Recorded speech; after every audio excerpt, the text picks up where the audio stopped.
ผู้ใดเห็นโทษเห็นทุกข์ในการเกิดแล้วก็เล่งค้นคว้าใช้ตัวเองเอาพอเขาเกิดมานี่เป็นเบิดทุกอย่างมาบ่แห้งละบ่แม่นเป็นตะคนตอนนี้ดอกเคยเป็นมนุษย์ต่างดาวมาเบิดคือกันล่ะอยู่นี่ก็เลยเพราะว่าสิในอุตรกุรุทวีปปุพเพวิเทหทวีปอมรโคจรทวีปชมพูทวีปสลับปรับเปลี่ยนกันไปเปลี่ยนกันมาเวียนว่าแต่เกิดตามความคิดในชั่วขณะจิตสุดท้ายบางที่ได้ยินได้ฟังเรื่องโลกของอุตรกุรุทวีปว่ามีความสุขแบบนี้แบบบ่เจ็บบ่ป่วยเด้มีความสวยงามอยู่ตลอดอายุยืน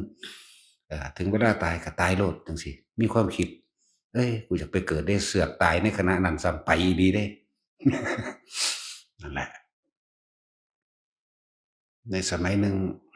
คือพระพุทธเจ้าของเฮานั้นเกิดกับพระพุทธที่ปังกรก็คือเป็นสุเมธาดาบทแล้วก็สมเด็จแม่พิมพานี่ก็คือนั่งสุมิตราสิหลังจากนั้นเขาเจ้าบำเพ็ญบารมีความดีมากันแล้วก็ไปเกิดแยกไปแยกมันอยู่ดอกที่แรกก็ดีแต่ว่าด้วยความปรารถนารวมกันสัตว์ที่บังกร ก็หลังจากได้รับพุทธธรรมนายเพิ่นก็บวชเป็นฤาษีอยู่คือเก่าเพิ่นแต่ตายแล้วเพิ่นไปพรหมโลกเด้ถ้าเกิดพรหมโลกส่วนนางพิมพาก็ไปดุสิตเป็นเสนาหลังจากนั้นก็มาเกิดร่วมกันอีกเกิดกับพระพุทธเจ้าโกณทัญญะพระพุทธเจ้าโกณทัญญะสัมมาสัมพุทธเจ้าบ่แม่นพระอัญญาโกณทัญญะเด้พระพุทธเจ้าโกณทัญญะสัมมาสัมพุทธเจ้าพระพุทธเจ้าเฮาหลังจากเกิดในพรหมโลกมาแล้วก็มาเกิดเป็นพระเจ้าจักรพรรดิชื่อว่าวิชิตาวีจักรพรรดิวิชิตาวีอายุก็ยืนแล้วก็ความสามารถในการครองโลก4โลกจักรนั่นแหละพระนางพิมพาก็มาเกิดเป็นมเหสีของโลกมนุษย์แล้วก็ในอุตรกุรุทวีปก็เอาผู้หญิงผู้หนึ่งมานำกันเห็นว่ามาเกิดรวมมาจากอมรโคจรทวีปหนึ่งมเหสี2อมรโคจรทวีปมเหสี3ปุพเพวิเทหทวีปมเหสี4จังซี่นะเอามาแต่ละโลกนอกนั้นก็เป็นจำนวนนับประมาณบ่ได้หลายอยู่นะเมื่อเที่ยวในโลกมนุษย์หมายถึงเพิ่นเที่ยวในโลกมนุษย์ในระหว่างเครื่องปีเครื่องอายุของเพิ่นในสมัยนั้นสิมีอายุ 80,000 ปีใน 40,000 ปีนี่สิค้านเล่นยุ่งเที่ยวในโลกมนุษย์พอละนะฮะก็เลยไปเที่ยวตามอมรโคจรทวีปปุพเพวิเทหทวีปแล้วก็นั่นนำมนุษย์ต่างโลกส่วนหนึ่งให้มาเที่ยวในโลกมนุษย์ชมพูทวีปใช่ว่าแล้วก็ไปตั้งเมืองเป็นเมืองกุรุราชในสมัยนั้นเอาอีกเมืองหนึ่งก็มาตั้งไว้พาเขาเจ้ามาเป็นกลุ่มใหญ่เด้เป็นจำนวนหลายแสนในอมรก็หลายแสนอุตรก็หลายแสนปุพเพตั้งก็หลายแสนแล้วก็ตั้งอยู่เป็นกลุ่มตั้งบ้านตั้งเมืองกันขึ้นนะก็เพื่อให้เขาเจ้าได้ที่แรกก็นำมาอยู่ต่อหน้าพระพุทธเจ้าโกณทัญญะนั่นแหละหลังจากนั้นเพิ่นเกิดเบื่อหน่ายในโลกมนุษย์เพิ่นก็เลยขึ้นไปครองสวรรค์แบ่งกันคนละครึ่งกับพระอินทร์แล้วก็อายุมันยืนที่มื้อนึงอยู่หั่นมันก็เพลินไปมันบ่มันเพลินไปเด้ซั่นบ้านนี้พวกนี้ก็บ่มีผู้พากลับโลกกับของแล้วก็เลยว่าขอให้หาบ้านหาเมืองให้ก็เลยเป็นไปตั้งบ้านเมืองอยากว่าล่ะไปตั้งบ้านเมืองสมัยนั้นเมืองกุรุราชมั่งเมืองทางอันลิชวีหรือทางไหนก็ตั้งไป3เมืองนั่นแหละก็เลยซึมซาบก็เลยอยู่จังซี่มาเลยนั่นแหละพวกเฮาอาจสิมีหนึ่งในหันก็ได้นะเลยว่าพวกเฮาเนี่ยเกิดเวียนว่ายกันไปกันมาในโลกมนุษย์คือกันในโลกต่างดาว คนเข้าใจว่าต่างดาวเฮาเอิ้นว่าต่างโลกบ่แม่นต่างดาวเอิ้นว่าต่างโลกซะภาษาเฮาภาษาโบราณนั่นว่าอุตรกุรุทวีปจังซี้นะนั่นแหละมาก็เป็นบ้านเป็นเมืองล่ะแล้วก็เลยเมื่อเขามาอยู่โลกมนุษย์ก็เลยเป็นอายุมนุษย์ก็เลยเป็นผิวพรรณวรรณะมนุษย์ได้บัดนี้นะจังว่าซึมซาบกระจัดกระจายกันอยู่จังซี่จังว่าพวกเฮาน่ะเวียนว่ายแต่เกิดเคยเกิดมาเป็นมาเบิดทุกอย่างเกิดสวรรค์แต่ละชั้นก็เป็นมาแล้วมาแม่นพรหมโลกหรืออรูปภพหมู่นี้เว้นไว้แต่สุทธาวาส5ชั้นบ่ได้ไปเกิดแล้วก็เวียนว่ายตายเกิดอยู่จังซี่มาตลอดนั่นแหละหลังจาก พระพุทธเจ้าได้ปรินิพพานไปแล้วพระเจ้าวิชิตาวีก็ลงมาแต่ว่าพวกนั้นพวกแต่ละเมืองของแต่ละโลกนะที่ไปตั้งไว้แล้วนั่นนะจะมีความเมื่อมาอยู่โลกมนุษย์ก็คุ้นชินกับอาหารในโลกมนุษย์ตัณหาของมนุษย์แบบเฮานะอากาศดินน้ำไฟลมต่างๆกันบ่จะกลับก็นั่นแหละอีกอย่างหนึ่งก็คือเขาเจ้าได้สั่งสมซึ่งคำสอนพระพุทธเจ้าไว้แล้ว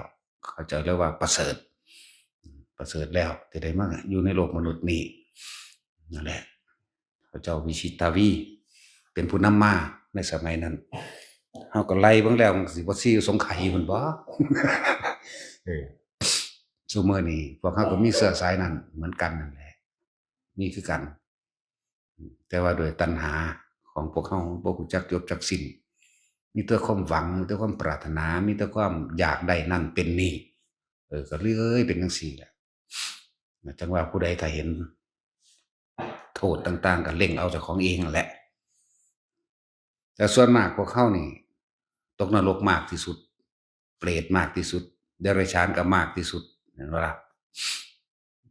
หลังจากพระพุทธเจ้าองค์นั้นไปแล้วมาเกิดในสมัยของพระพุทธเจ้าสุมังคละพระโพธิสัตว์ของเฮาคือพระพุทธโคดมเกิดเป็นพญานาคเด้จากว่าล่ะนั่นเห็นบ่ก็ลงไปเป็นเดรัจฉานอยู่จังซี่แหละมันเวียนว่ายตายเกิดไปเป็นหยังคือเป็นเดรัจฉานนะหลังจากเป็นพระเจ้าวิชิตาวีคือมหาจักรพรรดิแม่นบ่พระเจ้าจักรพรรดิหลงอย่างคนนั้นนั่นแหละเลยไปเกิดเป็นพญานาคบัดนี้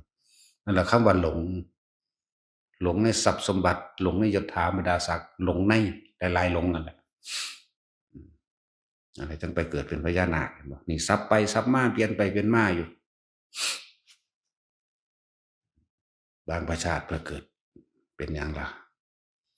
คือเพิ่นก็เปิดเป็นว่าทุกอย่างคือกันนั่นแหละแต่ว่าถ้าสิพูดถึงว่าครั้งเมื่อได้เริ่มต้นอธิษฐานบารมีว่าอยากเป็นพระพุทธเจ้าแล้วก็เกิดเป็นผู้ชายมาตลอดนะแล้วก็เกิดเป็นสัตว์ที่ประเภทว่าน้อยที่สุดก็เพียงกะนกกระจิบเขาเอิ้นนกกระจิบบ่นกอันกีบลงกินข้าวคนดีๆนะปี๊บมันนะนั่นแหละใหญ่สุดสัตว์บกก็คือช้าง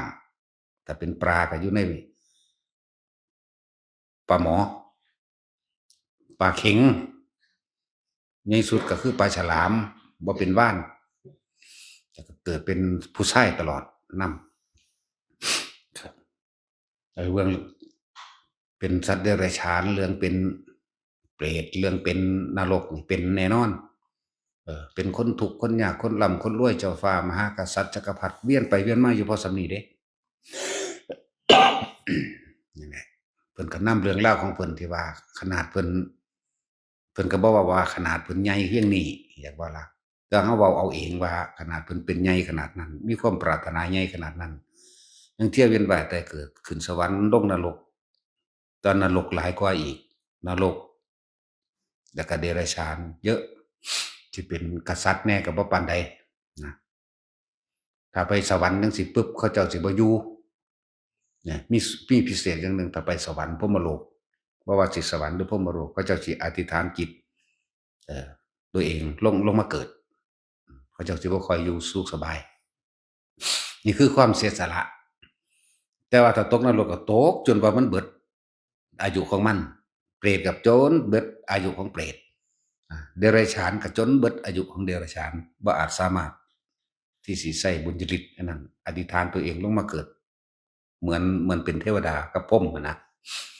เป็นพรหมเนี่ยขึ้นอยู่แป๊บหนึ่งรีบอธิษฐานลงมาซอยคดซอยแนะนำและบางที่ก็ตั้งใจเพื่อสิเป็นสัตว์เด้ตั้งใจเพื่อสิเป็นพญานาคตั้งใจเพื่อสิเป็นนกพิราบนกกระจิบตั้งใจที่สิเป็นไม้จิ้งจอกตั้งใจที่สิเป็นหมูตั้งใจสิเป็นกวางตั้งใจเพื่อสิเป็นมีแต่ความตั้งใจนะคือความเสียสละของพระองค์ตั้งใจเพื่อสิเป็นคนทุกข์ก็มีนี่ครับว่าเอาเจ้าของดุสิตแท้ๆนี่เป็นยังจังเอาอธิษฐานตัวเองออกมาเป็นลักษณะมาเกิดเป็นคนทุกข์เนาะนะเพื่อสิดึงเก็บคนบางอย่างส่วนบารมีหลังจากได้รับพุทธธรรมนาแล้วที่สงไขเต็มปุ๊บ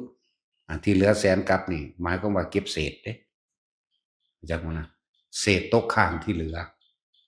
หมายถึงคนที่เคยเห็นน้ำเล็กๆน้อยๆขอรอขอแหลก็ว่าไปก็เนี่ยเก็บเศษ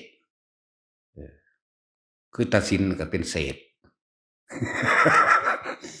เจ็บเศษได้นี่เจ็บเศษเจ็บเด่นมันก็แสนกับสุดท้ายนะบ่มีหยังเฮ็ดก็หาเจ็บเศษเล่นไปหั่นแหละนะเป็นสั่นก็เก็บเศษมันเด้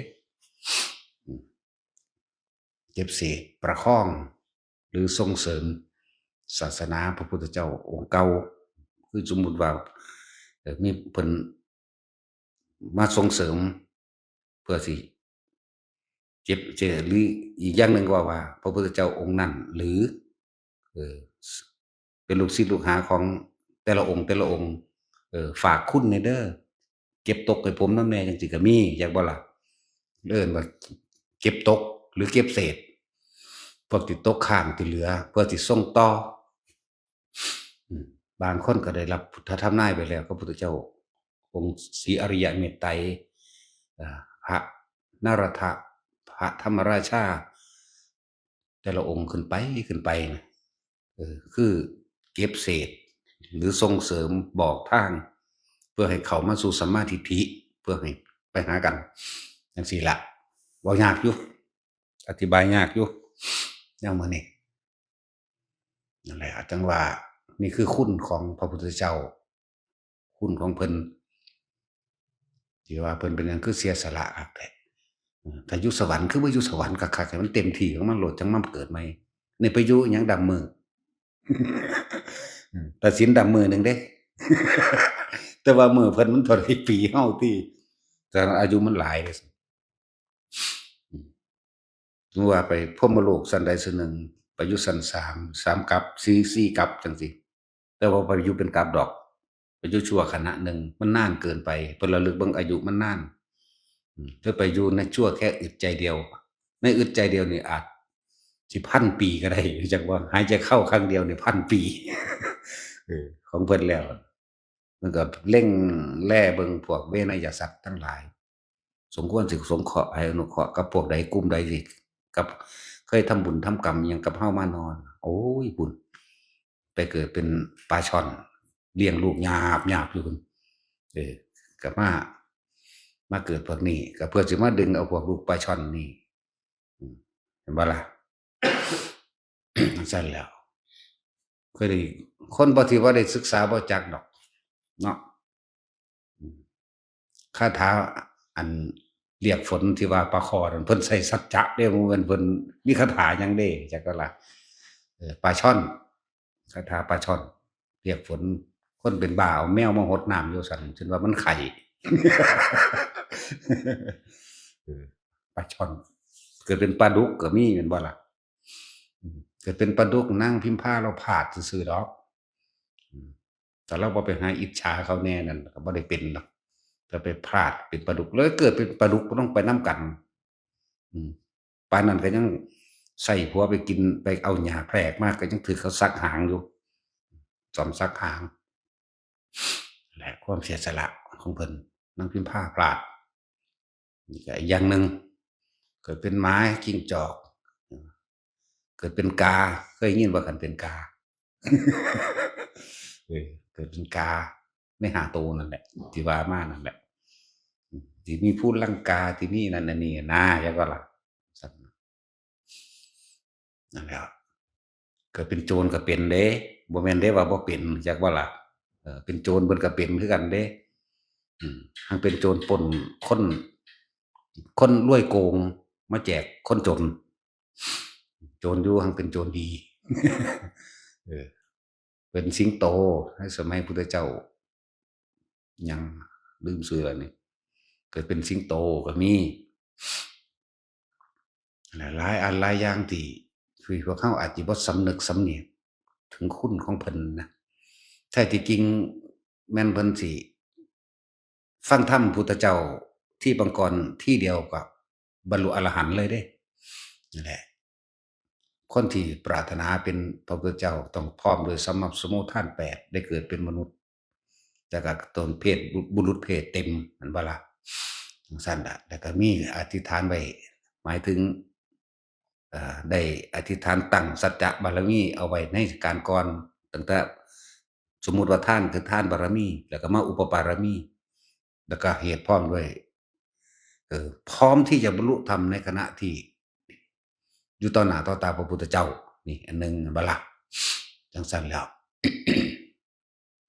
ว่าสั่งสมบุญไว้ในการก่อนสำหรับสมุทฐาน8อย่างแค่เพิ่นน้อมเข้าเพื่อสิฟังธรรมความเกิดเป็นทุกข์คำเดียวนี่ก็บรรลุได้แล้วว่าเขาเจ้ามันล้นแล้วนั่นแล้วมันเป็นหยังจะมาทรมานตนเองตั้งแต่เริ่มพระพาทีปางก่อนมานี่ที่เพิ่นตอนเพิ่นเกิดเป็นสุเมธาดาบสเพิ่นก็อยู่เลี้ยงแม่เพิ่นซะก่อนเด้พ่อตายก่อนแล้วแม่ตายทีหลังจากนั้นสมบัติ80โกฏกับพวกข้าทาสบริวารแบกแจกสมบัติ80โกฏกับข้าทาสบริวารให้เบิดคือให้ความเป็นไทยให้อิสระนั่นแหละเมื่อได้รับความอิสระแล้วเพิ่นก็ไปบวชเป็นฤาษีแล้วก็ได้บรรพชาพร้อมก็อยู่ในสัมมาสัมโพธิญาณคำว่าบรรพชานี่บ่แม่นว่าต้องบวชพระอย่างเดียวเด้บวชศีล8ฤาษีนี่ก็ได้แบบว่าพร้อมที่จะบรรลุธรรมบวชอยู่ต่อหน้าพระเจ้าเห็นบ่เป็นผู้ชายเต็มสินะบัดนั้นพระพุทธเจ้าที่ตอนพระพุทธเจ้าที่ปางก่อนนั้นตรัสรู้นั่นเพิ่นฮู้อยู่บ่ฮู้เพราะว่าเพิ่นเข้าสมาบัติ8นั่นแหละเพิ่นอยู่ในอรูปฌานอันใดอันหนึ่งมันปิดเบิดเด้เข้าใจบ่มันดับมันสิดับหมดเลยเงียบบ่รู้เรื่องเลยว่าพระพุทธเจ้าตรัสรู้นะตามธรรมดาแล้วพระพุทธเจ้าตรัสรู้นี่แผ่นดินก็สะเทือนท้องฟ้าก็สลั่นหวั่นไหวเด้สัพพันธรังสีก็พุ่งออกมีเหตุเกิดขึ้นตั้งหลายอันหลายอย่างอยากว่าล่ะแต่ช่วงนั้นเพิ่นเข้าสมาบัตินั่นแหละเงียบบ่รู้เรื่องหยังเลยนะในมื้อนั้นก็เลยปรารถนาอยากได้เกลือดอกจะไปกินกับหมักสมหม้อมั้งก็เลยลงมาเห็นหมู่ประชาชนชาวเมืองลำมานครท่ากันถากเรียกว่าเฮ็ดถนนต้อนรับพระพุทธเจ้ากับสาวกแสนองค์นี่แหละประมาณนั้นเหาะมาก็เลยถามเขาว่าพวกเจ้าพากันเฮ็ดหยังอ้าวท่านบ่รู้บ่ว่าพระพุทธเจ้าได้เกิดขึ้นแล้วเท่านั้นแหละขนาดเหาะลอยอยู่กันยังขนลุกขนพองสยองเก้าปีติหาเกิดน้ำหูน้ำตาไหลหวั่นไหวอย่างไงแล้วก็คำว่าพุทโธพุทโธนี่ดังขึ้นในใจเลยเห็นบ่พุทโธพุทโธก็มีมาแต่พุ่นแหละคำว่าพุทโธพุทโธพุทโธพุทโธรั่วเลยก็เลยว่าอยากเฮ็ดทางนำเขาแต่ว่าด้วยเฮาเป็นผู้มีฤทธิ์มีเดชนี่สามารถอธิษฐานให้เสร็จภายในพริบตาได้แต่ว่าอย่ากันนั้นเลยนะเฮาต้องใส่ความเพียรด้วยกำลังของเฮาเองเถอะก็เลยลงไปขอมาจกนำเขาจอบนะก็ขอโอกาสเว้นให้หม้องนี้ให้ผู้ข้าเฮ็ดนำแหน่เลยเฮ็ดไปเฮ็ดไปเรื่อยภาวนาพุทโธพุทโธพุทโธในใจไปพร้อมเด้เฮ็ดไป พอดีพุทธเจ้ามาแล้วเหลืออยู่ระหว่างช่วงชั่วแค่ลำตัวมันเองมันบ่แล้วที่มองหันพอดีมีขี้ตมเอาเหยาะอยู่มีขี้ตมก็เลยนอนเมบ เมบลงแล้วก็นิมนต์ให้พุทธเจ้าและพระสาวกเดินเหยียบตัวมันเองไปอยากให้เท้าพระศาสดาตลอดทั้งพระสาวกทั้งหลายได้เปื้อนโคลนเลยจงเหยียบข้ามกายแห่งข้าพเจ้าไปเถิดเจ้าข้าเหยียบไปข้ามไปจนเบิดพระพุทธเจ้าองค์นั้นเหยียบนี่ระวังหลังนั่นแหละระวังไหลก็เลยทำนายว่ามีเหตุอันใดกันเนาะนะทำนายโอ้สุเมธาดาบทปุณีต่อไปในอีก4อสงไขยแสนมหากัปสุเมธาดาบทจะได้บรรลุสัมมาสัมโพธิญาณสำเร็จซึ่งสัพพัญญุตญาณจากนี้มารดาชื่อบิดาชื่อสาวกซ้ายขวาสาวกหนึ่งชื่ออุปติสสะโกริตะสาวกผู้อุปถากชื่ออานันทะไล่ไปเจอคู่บารมีชื่อนั่นแหละไล่ไปนางพิมพานั่นแหละมีลูกชื่อลาหุน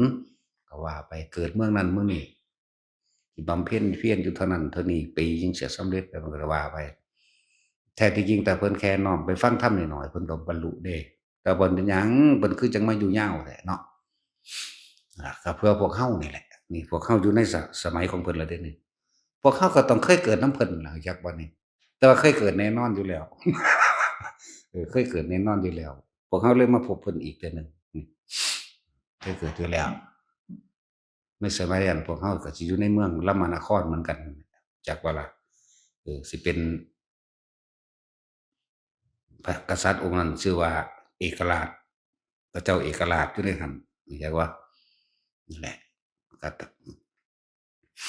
ก็ทำท่านผ้าทำท่านอย่าง7 มื้อคือกันภิกษุสงฆ์นั้น200,000นั่นแหละบางองค์ก็บรรลุไปกับแต่ละองค์ไปแล้วจักว่านับแล้วก็24พระองค์หมดองค์ที่25คือพระโคดมเฮานี่ยกว่า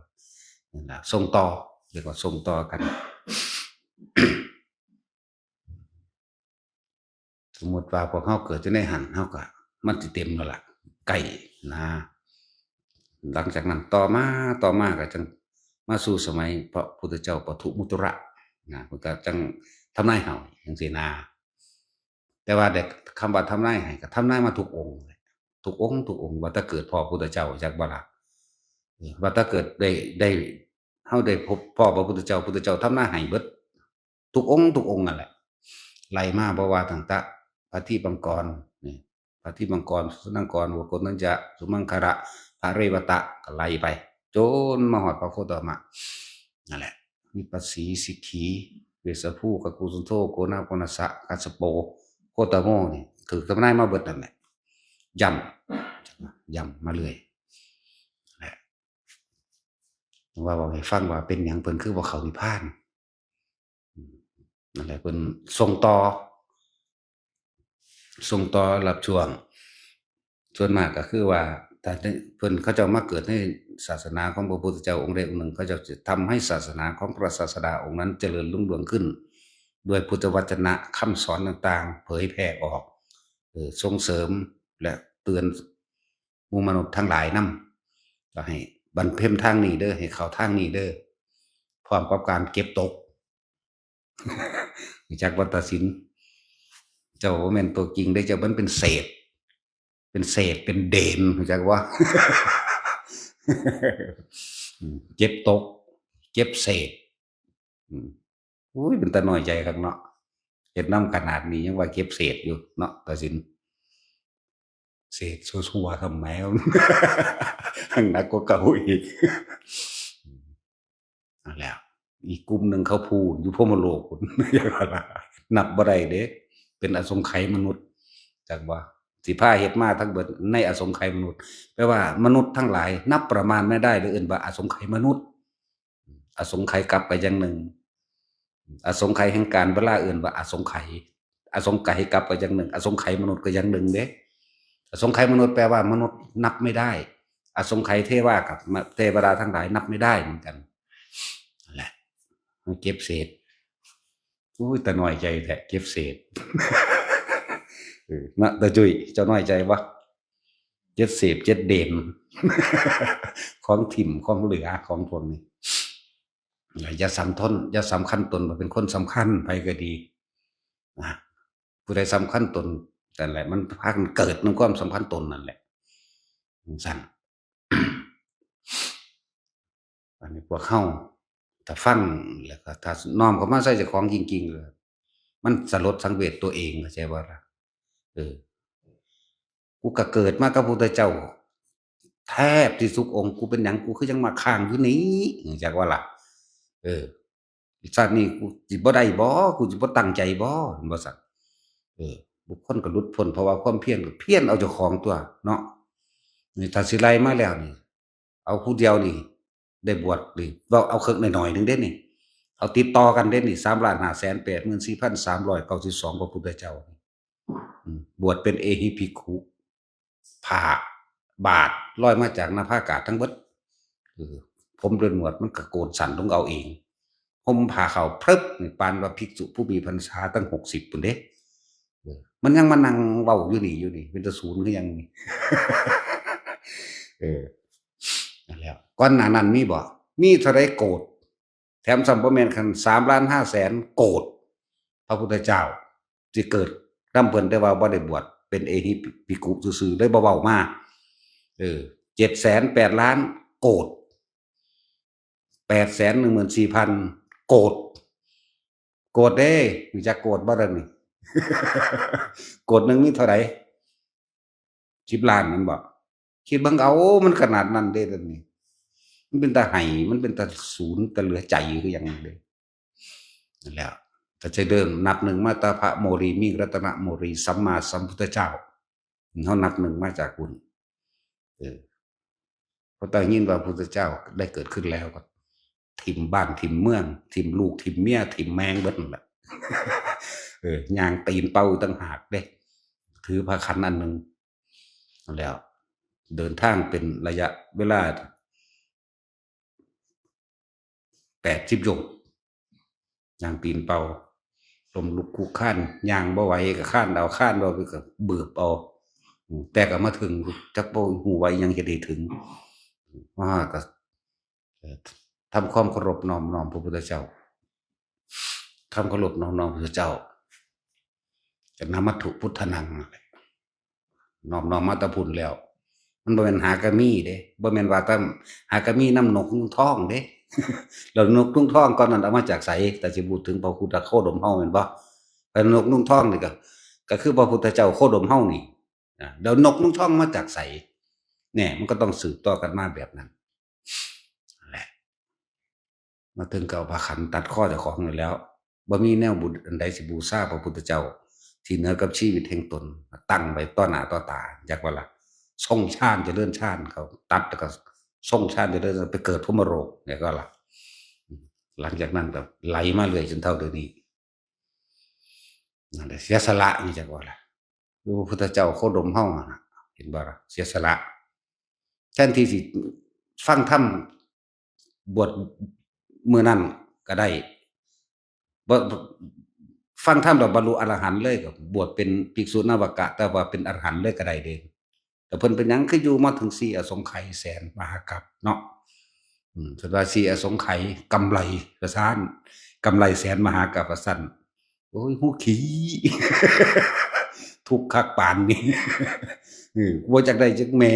ดอันกำไรนี่แม่นบ่มีไผกล้าเว้าเด้ ฮู้ขี้คือแล้วกำไรอีหยังแบบนี้กำไรทุกข์หรือว่ากำไรสุขมันบ่แม่นนะมันเหลือใจจักว่าล่ะเหลือใจอีหลีเด้นั่นแหละอืมมันจะเป็นแต่ยามใด ธรรมดาบ่เออที่เว้าพุทธเจ้าทุกพระองค์เพิ่นก็แสดงยมกะปาฏิหาริย์คำว่ายมกะปาฏิหาริย์ก็บ่แม่นแค่แสดงเทื่อเดียวแค่เสด็จที่ดาวดึงส์ลงจากดาวดึงส์เด้เพิ่นสิปราบทิฏฐิ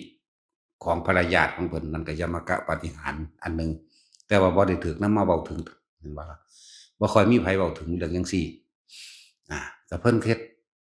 รัตนจงกรมแก้วดอกขี้ไอ้ขี้ดินใส่หัวพญาของเพิ่นเองนะแล้วก็ละมันกันหนึ่งท่อน้ำท่อไฟออกจากเล็บตีนเล็บมือออกจากออกคู่กันน้ำกับไฟออกคู่กันน้ำกับไฟมันปนกันบ่ได้เด้แต่ว่าพระพุทธเจ้าเขาเฮ็ดได้นะบัดนี้เฮาเว้าตัดเอาเฉพาะมื้อออกพรรษามื้อออกพรรษาเพิ่นแสดงยมกะปาฏิหาริย์ก่อนสิขึ้นก็ยมกะปาฏิหาริย์อยากว่าล่ะแต่ว่าตอนลงมานี่คือแสดงเปิด3โลกธาตุให้เห็นกันเทวโรหณะอันนี้นั่นแหละ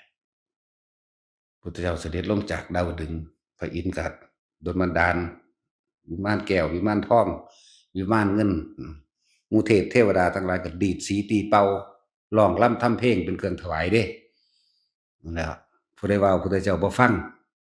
หูมีหน้าที่ฟังอยู่เด้ล่ะเนาะฟังบ่ซั่นบัดนี้นั่นแล้วพุ่นตั้งแต่เริ่มจุติพุ่นหน้าต่างเปิดเองน้ำทะเลมาคืนแห้งๆมันก็ยุบลงแล้วเครื่องดนตรีทั้งหลายแหล่ดังขึ้นเอาเองเป็นช่วงท่องทำนองอันน่าไพเราะเพราะพิงพุ่นน่ะพุ่นเอาตั้งแต่มื้อจุติ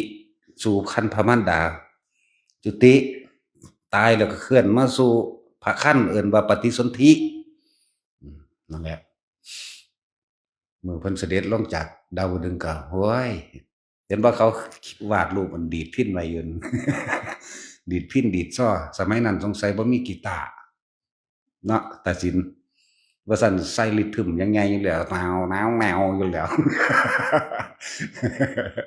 ถ้ามีก็สิเอาอยู่ได้คือเนาะโอ้นั่นแหละพวกฟ้อนรำลงมาเด้นะเพิ่นก็อธิษฐานพุทธาธิษฐานให้เปิดโลกทั้ง3ให้เห็นกันมนุษย์เห็นเทวดาและหมู่พรหมทั้งหลายมนุษย์ก็เห็นสัตว์นรกและเปรตทั้งหลายเหมือนกันเปรตก็เห็นมนุษย์ก็เห็นเทวดาเหมือนกันในระยะ10,000โลกธาตุบ่ว่าสิโลกอื่นๆก็คือกันเด้สามารถมองเห็นมนุษย์มองเห็นนรกมองเห็นสวรรค์พวกอยู่เทิงสวรรค์พรหมโลกหมู่นี่ล่ะอันเดียวกันเอิ้นว่าสวรรค์ร่วมกันซะก็เห็นมนุษย์ก็เห็นนี่ก็เห็นสัตว์อื่นอีกเหมือนกันเพราะพวกนั้นเขาสิตาไกลกว่าในระยะ10,000โลกธาตุนะอันนี้ผู้ใดสิบ่เหลียวเห็นพระพุทธเจ้าเลยบ่มีแล้วคนที่สิบ่ปรารถนาเป็นพระพุทธเจ้าบ่มีเลยแม้กระทั่งที่สุดแห่งมดแดงเบิ่งเอาปรารถนานี่คิดว่ากูอยากเป็นเด้ซื่อๆเด้บ่แม่นว่าได้เลยเด้จักบ่ล่ะกูอยากเป็นพระพุทธเจ้าเด้กูอยากเป็นพระพุทธเจ้าเด้คือเอาแต่ยอดมันจักบ่แต่ว่าบ่ฮู้จักต้นเหตุอยากเอายอดมันเลยอยากเอายอดอยากเป็นพุทธเจ้าเลยมันรู้สึกว่าฉัพพนสีรังสีกับสว่างสวัยตอนนั้นเพิ่นเฮ็ดฉัพพนรังสีของเพิ่นไปแสนโกฏโลกธาตุนะแต่ว่าที่มองเห็นโดยชัดเจน10,000โลกธาตุจักมองเห็นชัดเจนสัตว์ทั้งหลายที่จะไม่ปรารถนาเป็นพระพุทธเจ้าไม่มีเลยแม้กระทั่งมดแดงนั่นน่ะนั่นแหละคำว่าปรารถนาก็บ่แม่นว่าสำเร็จเด้เหตุแห่งความสมปรารถนามันก็อีกอย่างหนึ่งแม่นบ่ล่ะเหตุมันก็ยังเว้าเลยเด้ในสัมมาสัมโพธิญาณ8จึงจะปรารถนาแห่งความสำเร็จได้นะ1อยู่ในเพศบรรพชาเพิ่นก็บรรพชาตัวสัตว์2เกิดเป็นผู้ชายเต็มตัวก็เป็นผู้ชายตัวสัตว์แม่นบ่ล่ะนั่นแล้ว3ได้พบพระพุทธเจ้าบ่4พร้อมที่สิบรรลุธรรมเป็นอรหันต์ในขณะนั้นนั่นสั่นแล้วนะกับบุญที่สร้างสมไว้สั่นแต่ก็มีอีกอันหนึ่งครูบารมีก็ต้องได้พร้อมกันศาสตร์นั้นใช่ปะหมายถึงว่ามีผู้อธิษฐานครูเข้าไปจริงๆมันหลายกว่านั้นเด้ทางไปว่าอัตนางสุมิตานับประมาณบ่ได้คือกันพวกนั้นแหละเราก็เลยมาคิดถึงบุญคุณของเพิ่นเอาเป็นหยังคือบ่ฟังเอาเดียวนั้นคือบ่ไปโลดมาอดเอาอีหยังกับขี้กระเทอะน้ำลายอันนี้ว่าพวกขี้ทูดกุดทังนี่เนาะคือพวกเฮานี่แหละขี้ทูดกุดทังเรียกว่ามาอดเอาหยังกับคนเร็วๆคือพวกเฮานะเนาะบ่ได้ว่าดีเด้ถ้าดีบ่มาเกิดเด้สิบอกให้มีแต่สารเร็วเบิดล่ะอยู่นี่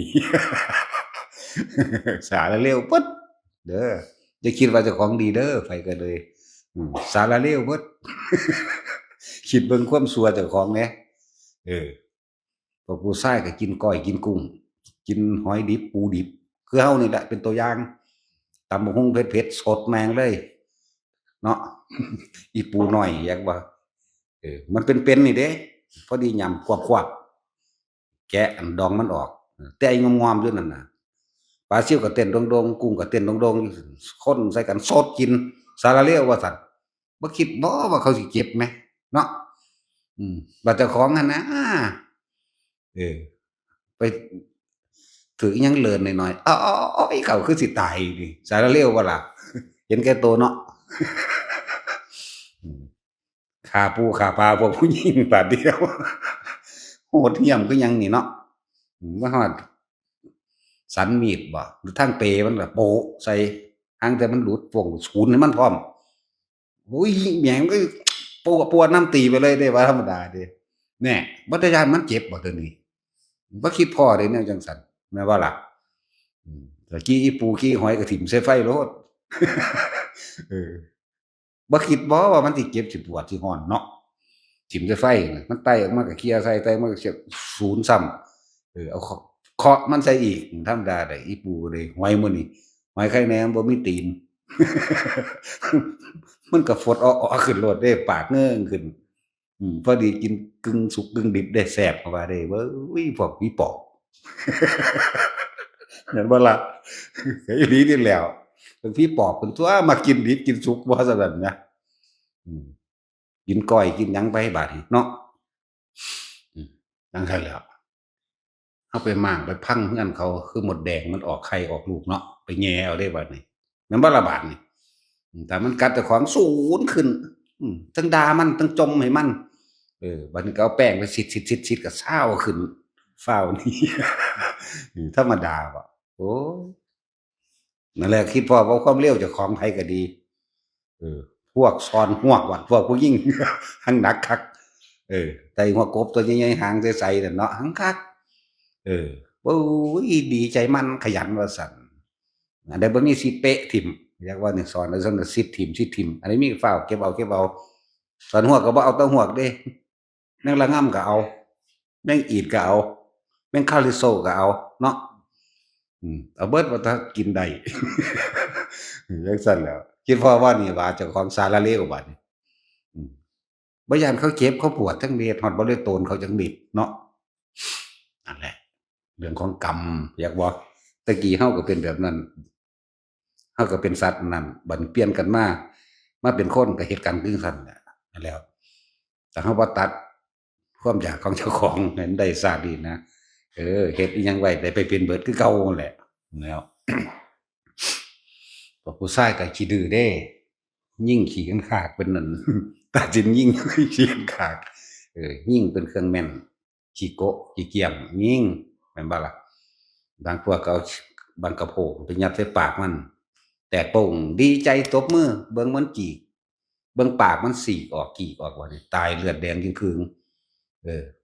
เอาตีนไปเขี่ยมันพร้อมเด้มันธรรมดาเด้เนาะโหดเหี้ยมอำมหิตสารเลวแม่นบ่ล่ะบาดนี้เบิดทุกคนบัดนี้พวกอันผู้หญิงไปสอนมาแล้วกันก็เอาอ้างกันเด้ได้หลายคันสิหังบ่บอกหม้องสอนยันเขาไปสอนของเจ้าของหวงเขาไว้ไปสอนหน้าผู้นั้นก็บ่แม่นไปหน้าผู้นั้นไปหน้าอีกผู้หนึ่งเนาะมาฮอดก็ซาวน้ำล้างดีๆใส่ขี้ได้บัดนี้ป๊อกป๊อกป๊อกโอ๊ยเป็นหมื่นเป็นแสนอืมแต่ละคนนี่มันสิต่ำกว่าล้านอยู่บ่นี่แต่ละต้นแต่ละตัวนี่เนาะอืม ตะกี้มันมีเปิดเขียดพวกผู้หญิงก็ไปเปิดขัวหอยหาบใส่ตามาธรรมดาว่ะเอาหอยขัวขังไว้ได้ว่าย่ำสิกินมันก็แช่น้ำล้างออกเนาะบ่เลยตูนมันบ่เก็บบ่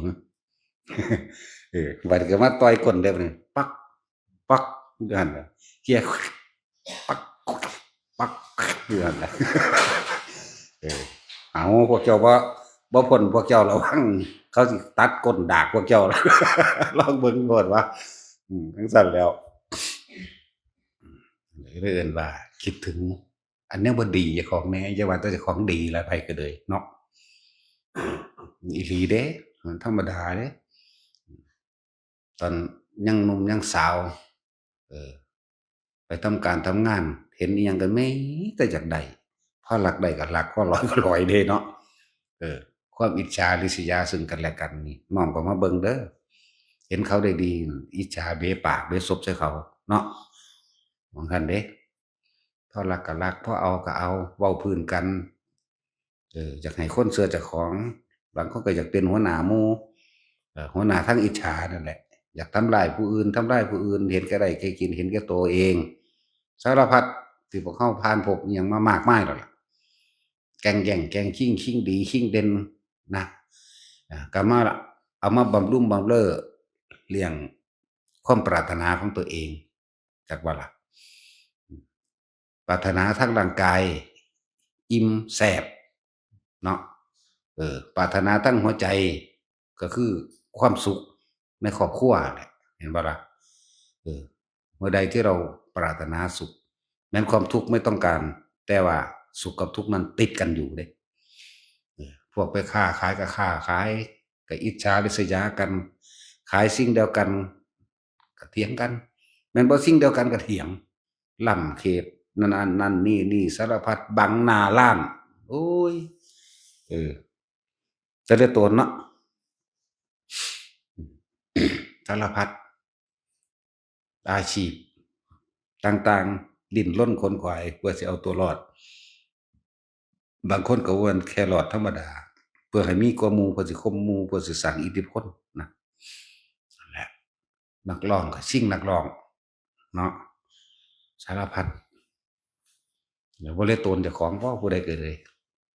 เลี้ยงลูกเลี้ยงเต้ามานี่ยากบ่นั่นแหละบ่ธรรมดาเด้ความปรารถนาแห่งความสุขและความสมหวังของตัวเองพลังแห่งรักใคร่รู้จักบ่ มันบัญชาให้คุณทำอะไรได้ทุกๆอย่างรู้จักบ่พวกอย่าว่าบ่บาดนี้ฆ่าคนก็ได้ความใกล้นี่ความรักใคร่ฆ่าคนก็ได้ฆ่าสัตว์ก็ได้ลักของเขาก็ได้ก้าวตู้ใส่ร้ายผู้อื่นให้เสียหายชีวิตและทรัพย์สินก็ได้ฆ่าตัวเองก็ได้เด้ฆ่าผู้อื่นก็ได้กินเหล้าเมายากับของก็ได้สมหวังก็กินเหล้าผิดหวังก็กินเหล้าก็ได้เมาอยู่เพราะฉะนั้นเนาะนั่นแหละเห็นโทษเด้อโทษมันอย่าอยากปรารถนาแต่ความมีลูกหลายฟังเบิ่งผู้ใดตกใจอุ้ยลูกกูหลุด เนาะอุ้ยลูกกูเด็กน้อยๆ3-4 ปีก็ว่าลูกกูเป็นเด้เนาะเพราะตาตกใจกับเช้าเอานั่นอันนี้อย่างนี้นะเอ้ยลูกกูหลดบ้าพวกนี้เนาะมันบ่เบื่อหน่ายบ่เวลาออกลูกพวกพิษกันก็พัวดูๆนะได้หลาย เนาะพวกพิษกันกับผัวกับเมียพิษกันดูๆนี่หั่งได้ลูกหลายแม่นบ่ซั่นพวกอารมณ์รุนแรงพวกขี้เขี้ยวพวกนี้คือมันบ่ได้ดังอารมณ์บ่ได้เถียงกันพิษกันมันบ่มีหยังสิลงกันก็เอานั่นล่ะเชิงกันแล้วก็ลงดอก มันเลยมีลูกหลายแม่นบ่ถามเจ้าของนั่นพวกผู้หญิงหั่นเนาะจังซั่นแต่ไปออกลูกตรงใดคือสิตายนี่กูบ่เอาอีกแล้วโลด12คน กูบ่เอาอีกแล้ว12 13ไปแล้วก็มีเด้ไม่ญาติเฒ่าญาติทวดไปทั้งหลายตัว16 มันอย่าแพงรู้จักบ่มันใหญ่แพงแม่หลวงตานั่น16พุ่นข้อยปากดีอยู่แล้วเจ้าคือมีลูกหลายแท้อีแม่เอ้ามันอันก็บ่มียาคุมคือซุมื้อนี้เนาะบ่แม่นดอกอีเขี้ยวหั่นซั่นหัวเราก็เลย หัวสักงักๆเข้าก็เด็กน้อยน้อยๆนึงเดะล่ะบ่ได้ใหญ่เดะล่ะมันหังเว้าเป็นเว้าจังซั่นแม่นดอกอีเขี้ยวหั่น เว้าแล้วเสยพุ่นแล่นขึ้นกินบักสีดา น้อยๆหนึ่งบ่ได้ใหญ่นั่นแหละ พันบาดนั้นพ่อเพิ่นกันตายเร็วเด้อสั่นเนาะพวกเจ้าตาเห็นรูปถ่ายเด้อผู้แม่นี่เฒ่าเฒ่าย่าเฒ่าทวดแท้งส่วนผู้พ่อนั่นก็ปู่ยังหนุ่มๆอยู่เด้เนาะพวกเจ้าเคยเห็นรูปบ่ว่าแม่นเลาข่มขืนดูโพดบ่ซั่นแหล้วนั่นแหละพวกเจ้าบ่เบื่อบ่เบื่อหน่ายออกลูกบ่หรือยังสิเอาอีกอยู่ใจบ่เฒ่าเด้เนาะแม่นบ่อยากได้อยู่บ่มีผู้เอาพอเข้าโรงเบิดแล้วรุ่นแรกเรียกว่าแรกหยังแรกเหยียบฝาโลงมันน่าจะเป็นรุ่นสุดท้ายแล้วหลายอย่างพวกเฮาคิดระลึกเบิ่งเฮ็ดจั่งใดเฮาสิพ้นเอาตัวนั้นมาไล่เฮาดุจดังว่ามัจจุราชไล่ฆ่าเฮาแหมเอาความตายนี่มาไล่เฮากับเอาบาปที่เฮาเคยเฮ็ดไว้บาปหรือบ่บาปก็สร้างเถอะเอาความที่เฮาเคยใจร้ายเลวร้ายเอาสิ่งที่เฮาบ่เคยคิดพ้อแต่ว่าเว้าเพื่อให้มันคิดพ้อเพื่อสิมาเป็นเครื่องกระตุ้นเตือนตัวเองให้เร่งทำความเพียรต่อยก้นหอยไปจักโตจื้อบ่ได้เออใส่ขี้ฮวกไปจักโตก็จื้อบ่ได้เนาะไปลักปลาข้อนไผแหน่ มีเด้พวกลักปลาข้อนอยู่ได้ดีเออนั่นแหล้วปิ้งปูปิ้งปลาปิ้งกบปิ้งเขียดกี่โปมหอยแข้งแมลงภู่ตลอดทั้งแมงกินูนเอ้าแต่จื้อได้จักโตนี่1ชีวิตเท่ากันกับเฮาเด้น่ะจักว่าล่ะเพียงแต่ว่ากำลังใจบุญบารมีบ่สูงเท่ากันแต่ว่าก็ประมาทบ่ได้เด้สัตว์เดรัจฉานบางตัวเป็นพระโพธิสัตว์สูงกว่าเฮาอีกนั่นแหละแต่เฮาก็บ่รู้พระโพธิสัตว์เป็นปลาอยู่ก็ได้แต่ว่าได้รับพุทธธรรมนายแล้วก็มีเด้บ่ธรรมดาเด้อแนวมันฉะนั้นเฮาอย่าประมาทแม้การเข้าตู้ใส่ร้ายแม้การไปดูถูกเหยียดหยามสัตว์เดรัจฉานก็บ่ได้ดูถูกเหยียดหยามเด้บ่ได้ว่าซังมันรังเกียจมันบ่มีจักโตดอกที่เฮาซังหรือรังเกียจเหยียดหยามบ่มีเออนั่นแหละบ่มีเด้ความจริงบ่มีแล้วพวกเฮานั่นแหละว่าสำนึกสำเนึกเฮามีโอกาสแล้วตอนนี้เฮาเป็นมนุษย์แปลว่าผู้ฝึกได้สู่ความเป็นผู้มีใจสูงเด้บ่ทันได้เป็นผู้ประเสริฐเด้รู้จักบ่อย่าคิดว่ามนุษย์ประเสริฐเด้บ่ทันได้เป็นผู้ประเสริฐอาแปลว่าผู้สามารถยกจิตให้ขึ้นสู่ที่สูงได้ฝึกตนดีแล้วจึงจักชื่อว่าเป็นผู้ประเสริฐนี่เริ่มต้นแต่ว่าศีลก็ประเสริฐน้อยๆศีลฌานประเสริฐน้อยๆถ้าเริ่มเต็มที่ประเสริฐหลายขึ้นอีกก็คือโสดาสกิทาคาอนาคานั่นแหละจังสิเป็นผู้ประเสริฐแท้บัดนี้เป็นผู้ตึกตน เป็นหยังคือเว้าเรื่องพระพุทธเจ้าเป็นหยังคือเว้าเรื่องพระโพธิสัตว์อยากให้พวกเฮาสำนึกสำเนียกพวกเฮานี่เกิดมาตกนรกก็นับบ่ได้เป็นสัตว์ทุกชนิดเด้บ่แม่นเป็นชนิดเดียวเด้ให้เรียกว่าทุกชนิดเป็นไห้เป็นไส้เดือนเป็นเป็ดเป็นไก่เป็นปูเป็นปลาเฮาเคยฆ่าสัตว์แต่ละชนิดนี่เรียกว่าสัตว์นี่นับประมาณบ่ได้หรือเอิ้นว่าอสงไขยสัตว์นับประมาณบ่ได้ในสัตว์เดรัจฉาน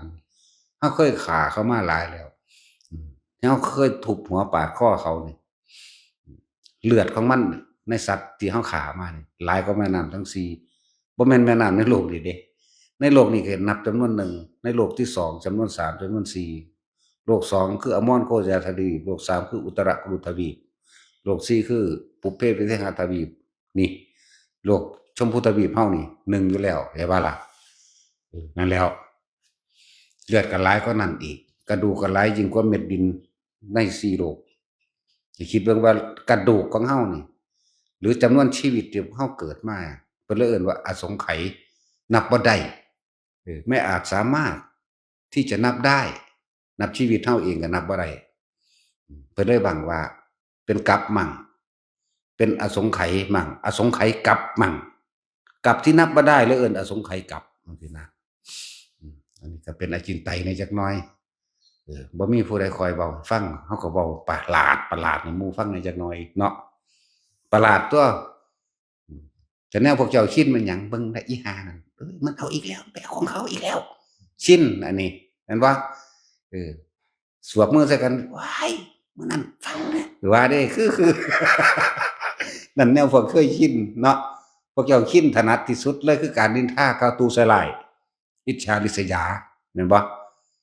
คือเว้าอสงไขยนี่มันหยังเนาะบัดนี้เนาะอสงไขยกลับมันหยังคือสูว่าเด้กลับนวดบ่ นั่นแหล้วในร่างกายของเขาเองก็มีสัตว์อยากบ่ล่ะฮู้บ่ว่าเจ้าของในร่างกายก็เป็นโลกหนึ่งของสัตว์อีกชนิดหนึ่งนั่นแหละภาษาวิทยาศาสตร์เอิ้นหยังแบคทีเรียบักเตรีเห็นบ่เออทางพุทธทางคำศัพท์ของพุทธเจ้าเรียกว่าสังเสชะจักบ่ล่ะอยู่ในนี้พยาธิอยู่ในตัวเฮาก็มีและอันนี้พ่อคิดออกได้เนาะนั่นแหละสังเสชะก็ดีคือพยาธิตัวตืดพยาธิเส้นได้พยาธิปากขอพวกนี้บ่มีตาบ่มีหูอาศัยกายดูดก็เลยมีปากกับความรู้สึกทางหนังเนื้อมันซื่อๆแต่ว่าบ่มีความจำบ่มีสัญญาบ่มีปัญญาพร้อมธรรมดาบ่ถือว่าเอามันไปใส่ไฟมันเอาหัวเดใส่ไฟปั๊บมันโค้งออกมามันร้อนมีอยู่ตัวนี้แล้วก็โค้งไปใส่ไฟอีกเด้อยู่จังซี่เด้นั่นแหละสิอธิบายไปหยังดอกปานนั้นล่ะเนาะ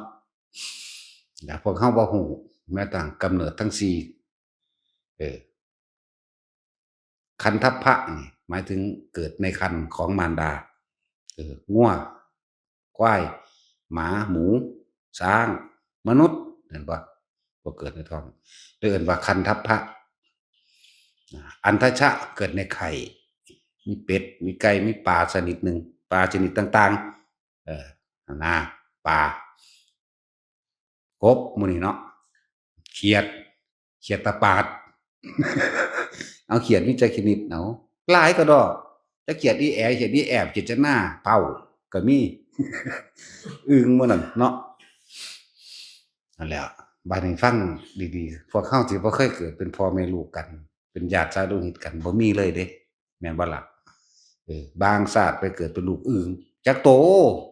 เบิ่งพวกเจ้าเคยต้มมันอยู่หั่นปาดท้องปัวออกมานั่นเห็นบ่บางทีก็ต้มสุกแล้วทั้งปัวออกมาเต็มอากลากอยู่เท่าไรแสนเห็นบ่ล่ะต้มจักโตบัดนี้เอาตัวนี้หมื่นตัวนี้หมื่นตัวนี้หมื่น10โต20โตก็แสนตัวนั่นน่ะเห็นบ่ล่ะเป็นปลาบัดนี้เป็นปลาช่อนเป็นปลาชนิดต่างๆนับประมาณบ่ได้เด้นั่นแล้วนับประมาณบ่ได้บ่ซั้นสิว่าพวกเฮามันเคยเกิดเป็นญาติสายโลหิตหยังกันมาบ่แห้งเอาแหละแต่ก็พากันกินกันไปกินกันมาอยู่เพราะด้วยเหตุแห่งกรรมคือการกระทำของเฮาเอง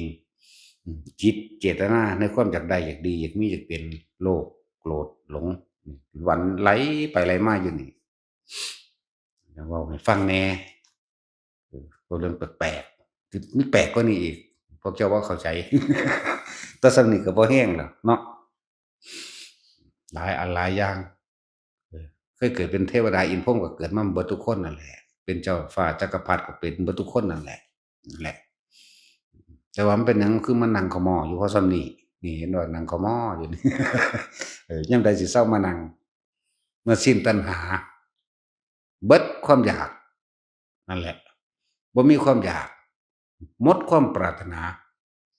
นั่นแหละอันความคิดนี่คือว่ากูบ่จะเกิดอีกแล้วไผก็คิดได้อยู่เนาะเหมือนกับเฮาเข้าใจว่าผู้ใดก็เกิดมาตายเบิดนั่นแหละแต่ว่าในระหว่างก่อนที่สิตายเฮาสั่งสมหยังไว้ตัวใดเป็นตัวสั่งสมตัวจิตตัวคิดตัวนึกตัวสัญญาตัวอารมณ์ความรู้สึกนี่ในระหว่างนี้เฮ็ดจังไดเฮาสิอยู่คำว่าปัจจุบันขณะหรือเป็นผู้มีสติรู้อยู่ในอุเบกขาหรือเรียกว่าหยุดคิดปรุงแต่งได้นะหรือว่า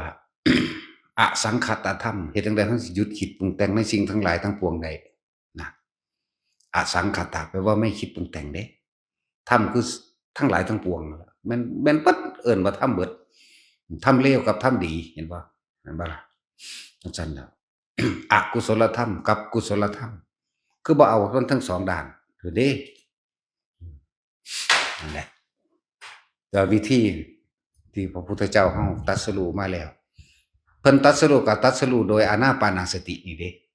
จักบ่ล่ะเออเอาหลังจากเพิ่นรับอยากกินข้าวมัทุปายาตมาแล้วร้อยถาดมาแล้วไปรับยาฆ่าจากโสติภาพมา8 กรัมเวียนรอบที่แรกรอบกกให้ก่อนต้นมณีโคตรเวียนรอบกกให้บ่แม่นย่างไปอีกเพิ่นไปเห็นต้นโพต้นอสตพฤกษ์เวียนรอบลงเบิ่งสะดุดกึกพอสะดุดกึกมาหันปุ๊บสงสัยจะเป็นหม่องนี้ละมั้งก็วางลงรัตนบัลลังก์ก็เกิดขึ้นจังซี่นั่นแหละแล้วก็เข้าสู่อานาปานสติได้ล่ะนั่นแหละยามแรกเวลาแรกหัวค่ำทุ่มหนึ่งก็บรรลุอติตะสังสยานก็ว่าไปอนาคตะสังสยานก็ว่าไปไล่ไปเรื่อยๆปุพเพนิวาสานุสติญาณก็ว่าไปนี่หูทิพย์นี่ตาทิพย์จนถึงที่สุดเป็นสวาตาเห็นเทวดาก็ยังบ่เข้าใจว่าตัวเองบรรลุซึ่งสัพพัญญุตญาณจนก็ว่าจะรู้ภาษาและรู้ที่มาของสัตว์ทั้งหลายเหล่านั้นคือเทวดาอินทร์พรหมต่างๆรู้และสื่อสารกันได้แม้พรหมอรูปพรหมหรือรูปพรหมหรือเทวดาแต่สรรพสัตว์ต่างๆตลอดทั้งมนุษย์และภาษาสัตว์ทั้งหมดแม้กระทั่งปวกมดแดงให้รู้ได้เบิดจากวันหนึ่งจึงชื่อว่าตรัสรู้ซึ่งสัพพัญญุตญาณหุ่นเด้นั่นแหละก้อนหนานั่นก็ต้องผจญพญามารซะก่อนเด้นี่มามันดาติมารพญามารลงมาทดสอบทดลองนำลังเพิ่นชื่อตั้งกายตรงดำรงสติให้มั่น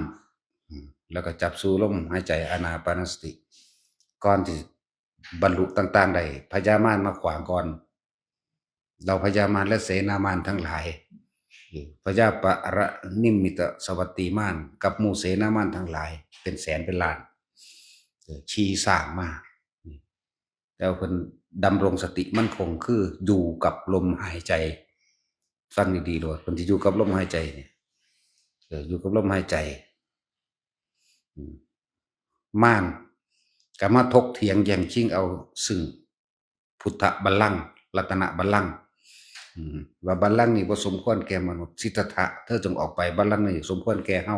เถียงกันก่อนจักบ่ล่ะเถียงกันก่อนสุดท้ายแล้วเพิ่นก็บ่ให้ถ้าสั่นก็เตรียมตัวตายซะเถอะนี่เพิ่นก็จับเข้าสู่ลมหายใจและอุณาโลมเด้สิบอกให้เด้อนี่คู่กันเลยนี่เพื่อประกันตัวเองว่าความคิดมันบ่ออกนอกมันสิอยู่ในนี่พวกเจ้าเห็นพระพุทธรูปแต่ละองค์อยู่ไสก็สร้างมีโลดอุณาโลมแม่นบ่นั่นแล้วอยู่จังซี่แหละอยู่ในอานาปานสติเป็นคำเว้าแค่ว่าอานาปานสติแต่ว่าถ้ามันอยู่ในอานาปานสติแล้วมันก็ต้องมีอาการปิติอันอื่นเกิดขึ้นบ่อย่างใดก็อย่างหนึ่งแม่นบ่ล่ะแต่เฮาจับจุดเอาตัวนี้ให้พวกเจ้าง่ายขึ้นได้รู้ตัวมากขึ้นรู้สึกตัวได้มากขึ้นอยู่กับตัวได้มากขึ้นนั่นแหละหลังจากนั้นคุยกันบ่ลงตัวพญามารก็บอกให้พวกเสนามารทั้งหลายเตรียมหอกดาบแล้วแหลมและธนูขวานต่างๆพุ่งยิ่งเข้ามาสู่เพิ่นแต่ว่าด้วยอำนาจฌานสมาบัติต่างๆปกป้องเพิ่นเองว่ายิ่งมาเท่าใดก็สร้างถ้าเป็นพวกเฮาถ้าผู้ใดทรงฌานเกินแล้วสิ่งที่ปกป้องอันตรายให้พวกเฮาได้อยู่ในว่าหนึ่งของพวกเฮาเองนี่ถ้าสิว่าข้างละแขนนั่นแหละว่าหนึ่งก็เลยอ้อมแต่ละสำหรับของเพิ่น1 โยชน์16 กิโลห่างออกไปเขายิงธนูไฟมาถึงตรงกลางกันก็เกิดกลายเป็นดอกไม้บูชาก็ว่าไปเขายิงหยังมาก็สร้างเพิ่นสินิ่งอยู่หม้องเก่าเขาจะว่านี่เอาดีๆเด้อเพิ่นสิลมหายใจกับอันนี้แหละมองๆอยู่นี่แหละเขาสิยิงธนูมาเพิ่นก็เบิ่งซื่อถ้าคิดเฮาสิหลบถ้าเป็นพวกเฮาสิหลบแม่นบ่หลบปั๊บนั่นจิตส่งออกนอกล่ะบ่ตั้งมั่นล่ะบ่มั่นคงล่ะบ่อยู่ในฐาน สติปัฏฐานสี่กายเวทนาจิตที่ร่างกายรวมกันเป็นหนึ่งมีจิตหนึ่งที่เพ่งอยู่ในอารมณ์ที่เป็นหนึ่งคืออุเบกขานั่นเองสัตว์หลาวมากพวกรุ่นเท่าๆเคยเห็นหน้านี่สิหูจักอยู่ลาวเนาะหอกดาบหลาวแหลมสิหูจักพวกรุ่นใหม่บ่จักดอกมันบ่เคยหาเขาหิแมงดอกเนาะพวกเด็กน้อยนะใส่ไปซื้อผงชูรสบะหมี่รสโอ้ยกูศูนย์เด้แหละพงหอกดาบแล้วลาวแหลมมากเพิ่นสินิ่งอยู่ในลมหายใจเข้าใจว่านี่ตาหูจมูกได้กินได้ยินแล้วก็เห็นพร้อมกระทึกนึกน้องฝุ่นไงกบทะลุพระเจ้ามากก็ดลบันดาลฝนไฟมาจากฝนไฟแผ่นฟ้าแดงฉานเกิดเป็นหยาดฝนที่เป็นลูกไฟพุ่งเข้ามาเลยหลายๆนั่นแหละแต่ว่าก็สู้กลางกันของเพิ่นเองอำนาจชาญของเพิ่นในเองนั่นแหละตกลงออกทางข้างเป็นดอกไม้บูชาเพิ่นนั่นแหละบ่แม่นได้นั่งธรณีเป็นผู้ซอยบ่เกี่ยวกันเด้อพวกเจ้าฟังดีเด้อบ่มีนั่งธรณีเด้อนั่งธรณีมาม้วยผมเอาน้ำหดไปนั่งธรณีเป็นไผก็มีก่อนหน้านั้นก่อนพญามารสิมาพระอินทร์พระพรหมพระนาคพระขุดยักษ์ขุดค่อนท่านกุมพันแห่เพิ่นอึกกระทึกคือโคมอยู่พอต่อพญามารเท่านั้นเลยมาน่ะตึงมาทั้งนี้ฟ้าวนี้ล่ะพญาขุดสุบันต่างๆบินหนีเข้าไปสู่วิมานของตนพูนจุป่าหิมพานต์เนาะหิมาพานต์หมาไหลเนื้อมาพานต์พวกเข้าสมือก็คิดถึงป้ามะม่วงหิมพานต์นั่นแหละนั่นแหละพวกพญาขุดว่ามีฤทธิ์เดชอำนาจอีหยังฝุ่นมุดลงดินล่ะท้าวสักกะเทวราชเปิดก้อนมูกูมีจักว่าล่ะหนีก้อนมูขึ้นวิษณุกรมทั้งหลายหนีไปลืมหอดธนูธรรมดาว่ะก็มึงสิเอามาแม่มึงหยังก็บ่ว่าสู้ให้เพิ่นแม่เนาะบ่มีไผกล้าว่าเด้มันศูนย์มีจักว่านี่ก็มึงสิเอามาหยังมึงบ่สู้ไหมเนาะพอตั้งแต่นั้นฟ้าวหนีลืมอาวุธพวกนั้นลืมจักลืมสังแม้กระทั่งท้าวมหาพรหมแหมก็ไปเอามาหยังจังซั่นแต่บ่มาสู้ให้เพิ่นบ่ซอยเพิ่นนี่เห็นบ่ล่ะเนี่ยจังว่าเฮาบ่เงินบ่ง้อได้เทวดาอินพรหมเพราะมันศูนย์ศูนย์ตอนพระพุทธเจ้าถูกลุ่มสูคือบ่ซอยเพิ่นแล้วสูถือมาหยังอันธนูยิงเท่านั้นยิงเท่านี้พาภูเขาแตกกระจะกระจายก็ได้พวกยักษ์ทั้งหลายถือกระบองมาลืมกระบองจักว่าล่ะกระบองบักใหญ่นั่นน่ะว่าตีภูเขาสิเนรุราชก็ถล่มทลายก็มึงสิเอามาหาแม่มึงบอกมึงบ่ตีแหมเนาะโอ้ยศูนย์แล้วจังว่าด่าลูกเขาอีห่าอีกล่ะด่าก็ด่าเด้หรือสะอ่อนเด้นั่นแหละกระบองก็ลืมธนูก็ลืมบางพวกอวดอ้างว่าตัวเองมีวิสรณ์ส่ำบ่ได้มีบุญบารมีเพราะจะควบคุมวิสรณ์แต่ก็มาเขียนใส่มันบ่แม่นนั่นแหละวิสรณ์เป็นของจักรพรรดิพวกจะเขียนเติมเบอร์หลายพวกเขียนก็เลยเนาะก็คือว่าเขาเขียนมาแล้วแล้วก็แล้วไปซะนั่นแล้วลืมธนูลืมหอกลืมดาบลืมอาวุธประจำกายหนีจากเพิ่นเบิดปล่อยให้พระองค์อยู่เพียงลำพังผู้เดียวยักษ์นาคขุดคนท่านกุมพันต่างๆสารพัดท้าวมหาพรหมต่างๆสายามเทวทิราชลืมดาบเมาจังซั่นแหละหนีเบิดนั่นแหละพระองค์เหลือเจอลำพังผู้เดียวตอนเถียงกันนั่นแหละเถียงกันม่านมันก็เอาหมู่ม่านเขานั่นแหละเป็นพยานว่าบัลลังก์นี่คู่กันกับเป็นของเฮาแต่บ่เชื่อก็พยานดูมันก็ยกมือใส่กันตัวของเสนาม่านเหมือนกันเนาะส่วนหาพระพุทธเจ้าบ่มีติแต่ว่าเพิ่นมีสัจจะเรียกว่าล่ะเพิ่นก็ระลึกถึงการสร้างบารมีของเพิ่นเองเมื่อครั้งแรกทำสัจจญาธิษฐานที่ข้าพเจ้าจักปรารถนาโพธิญาณเมื่อครั้งการสมัยในหนอสมัยนั้นชื่อว่าสุทธิดาวิสุทธิดา พูนถ้าสมัยพระพุทธเจ้ายังล่ะปุณณระแม่นบ่ลืมล่ะ มันโดนโพด40อสงไขยเลยนะประมาณนี้ นั่นแหละถ้าสมัยพุทธเจ้านั่นแหละปุราณทีปังกรปุราณทีปังกโรสัมมาสัมพุทธเจ้าได้ตั้งอธิษฐานที่แรกในขณะนั้นเป็นปฐมเป็นปฐมมาเลิกหรือปฐมพระพุทธเจ้าองค์นั้นเป็นปฐมพระปุราณทีปังกรนั่นแหละนั่นคือองค์ปฐมของพุทธเจ้าโคดมแล้วก็ไหลมาเรื่อยบารมี10เต็มแล้ว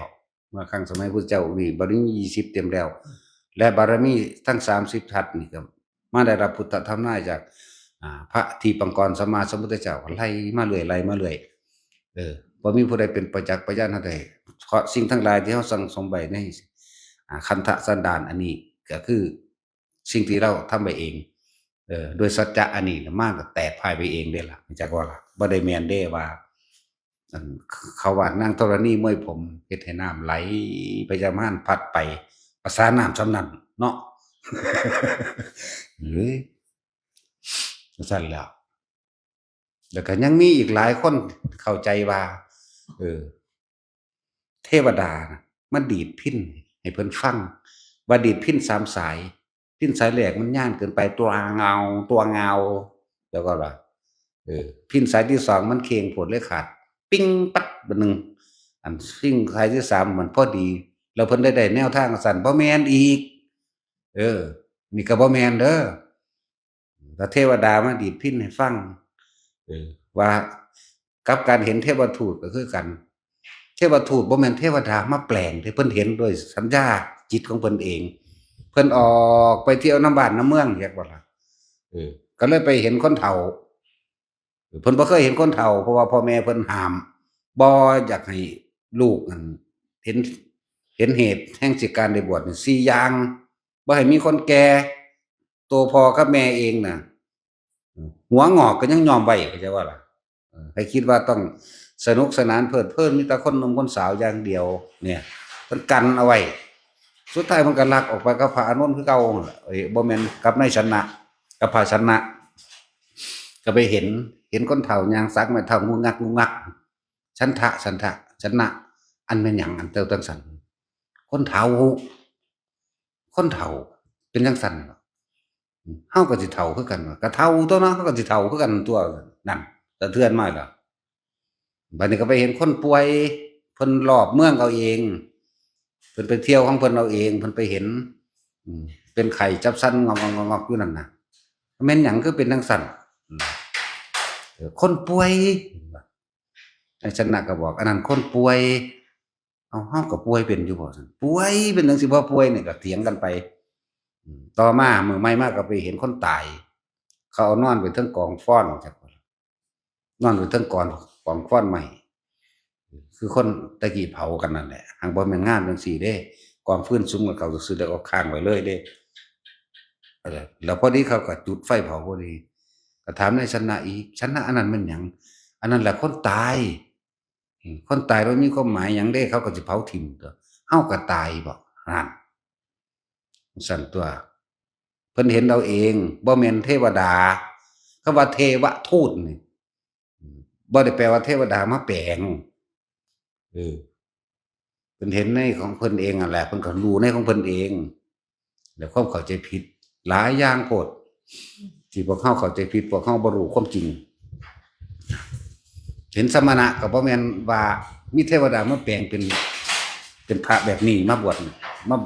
วชให้เบิ่งเด้ก็เพิ่นเห็นฤาษีขี้ไผ่ธรรมดานี่แหละเพิ่นเห็นฤาษีน่ะเป็นนางสงบเงียบอยู่คือสงบเย็นดีแท้คนผู้นี้นะจังซี่เด้อล่ะนี่ต่างหากเลยเป็นเหตุให้ไปบวชก็ดีนั่นแหละโอ้เว้าย้อนหน้าย้อนหลังอยู่เนาะมันเรียงลำดับบ่ได้เด้แนวหมู่นี้แล้วแต่มันสิพูดขึ้นมาให้เว้าเรียกว่าล่ะ นั่นแหละจนสุดท้ายแล้วก็เมื่อม่านนี้ไปแล้วดำรงคงสติให้มั่นอยู่กับอานาปานสตินี่ทำความรู้สึกตัวทั่วพร้อมอยู่เพียงกับลมหายใจมันยังสิเกิดขึ้นก็สร้างระลึกชาติแต่หนหลังใดอดีตสังสยานเกิดขึ้นภาพนิมิตต่างๆที่มันฝังอยู่ในจิตที่มันเคยสังสมมาเกิดขึ้นตั้งแต่นั้นชาตินั้น ไล่เบิ่งก็หาหม้องจบบ่ได้จนได้เลิกเข้าใจบ่ล่ะนั่นแหละไล่สุดไปหาพระปุราณทีปังกโรพระพุทธเจ้าองค์นั้นไล่ไปอีกบ่จบหยุดขึ้นมาไล่ไปข้างหน้านั่นแหละอติตาสังสญาณอนาคตสังสญาณแล้วก็ปุพเพนิวาสานุสติญาณไล่ไปเรื่อยนั่นแหละจนถึงที่สุดก็ไปเห็นตัณหาของเจ้าของเองอยากว่าล่ะเพิ่นจังเว้าคำวางได้ล่ะอันนี้ก็สังสายังสังสารังล่ะตั้งแต่ภพชาติหาประมาณบ่ได้ตัณหาเจ้าเอ๋ยเราได้พบท่านแล้วเราจะหักท่านด้วยเข่านั่นว่าจังว่าอายามันติมาชาตินัตถิธานิปูนัพพโวติอิทมะโอจะนี่ชาตินี้จะเป็นชาติสุดท้ายของเราบัดนี้ไม่มีพบอีกนี่จังไล่ตัวนี้ออกมาเพิ่นจังว่าบรรลุโพธิญาณแต่ว่าท่านได้บรรลุสัพพัญญุตญาณจักบ่ล่ะบรรลุโพธิญาณก่อนรู้จักหลักการในการแสดงสั่งสอนธรรมเพื่อให้สรรพสัตว์ทั้งหลายนี่ได้บรรลุอรหันต์ได้แต่ยังมีอีหยังที่ลึกเข้าไปกว่านั้นแล้วก็ไปเห็นสรรพสัตว์แสนโกฏโลกธาตุตาเห็นที่ประจักษ์ขุมันได้บ่แม่นตาเฮาเด้อยากว่าล่ะแต่ว่าบ่ทันเข้าสู่ตาปัญญาตาเห็นสรรพสัตว์หาประมาณบ่ได้อันนั้นแค่เห็นอันนั้นแค่ได้ยินอันนั้นแค่ได้ยินเสียงเขาเว้าโดยภาษาจนก็ว่าสื่อสารและภาษารู้แจ้งทั้งนั้นจนนิรุตติต่างๆได้ฮู้ว่าเขาพวกนี้กำเนิดมาจากไสใช้ภาษาใดอาหารใดมีชีวิตก็มีอยู่ได้อายุเท่าไหร่แล้วสื่อสารได้ทุกเบิดทุกภาษาเบิดทุกภาษาแม้กระทั่งให้ใส่เดือนมุ่นล่ะรู้จักว่าล่ะเบิดเลยภาษาหยังก็ภาษาคนและจึงชื่อว่าบรรลุสัพพัญญุตญาณสิ่งที่พระองค์ไม่รู้เป็นอันไม่มีเรียกว่าอนาวรณญาณแล้วก็ไล่เบิ่งสัพพธาตุปานนี้นานาธาตุญาณะที่พวกเฮาพากันท่องๆขึ้นจักว่าล่ะสัพพธาตุทั้งเบิดไล่เบิ่งแล้วเพิ่นรู้จักเบิดละดีบุกเล็กในน่ะรู้จักเบิดแร่ไสแร่เอิ้นเพิ่นรู้จักเบิดนั่นแหละแต่เพิ่นเอามารวม